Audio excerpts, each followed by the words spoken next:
چنگیز خان کو زندگی میں 2 بڑی جنگوں اور 7 چھوٹی جھڑپوں میں شکست ہوئی۔ ہر بار مد مقابل ایک ہی تھا، سلطان جلال الدین خوارزم شاہ۔ چنگیز خان نے صرف ایک ہی دشمن کو بہادری پر خراج تحسین پیش کیا تھا، وہ جلال الدین خوارزم شاہ ہی تھا۔ نور الدین کورلاخ نے درست کہا تھا، سلطان جلال الدین مسلم دنیا کا فدیہ تھا۔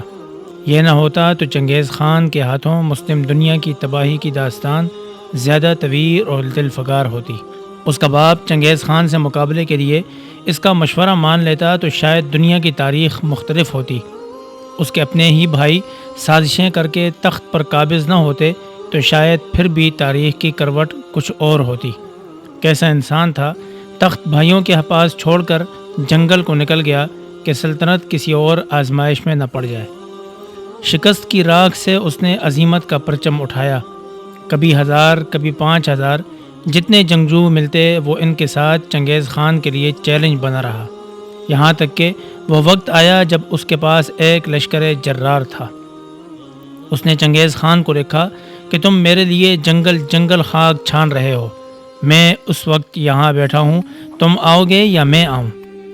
میجر ریوٹی نے لکھا ہے کہ چنگیز خان کی زندگی میں یہ پہلا موقع تھا اسے کسی نے یوں چیلنج کیا تھا، اور چنگیز خان چیلنج قبول کرنے کی ہمت نہ کر سکا۔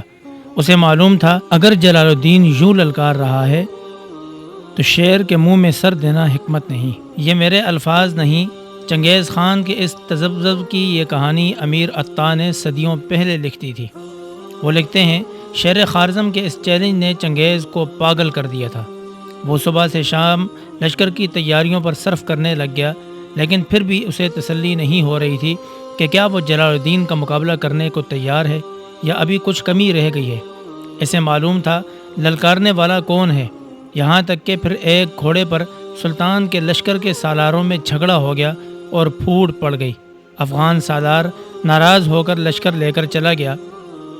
امیر عطا لکھتے ہیں، جلال الدین کو خبر ہوئی تو بھاگ کر خیمے سے باہر آیا، ان کی منتیں کیں، رویا کہ ایسا نہ کرو، مسلمانوں کے مستقبل کا خیال کرو، لیکن قدرت کو شاید یہی منظور تھا۔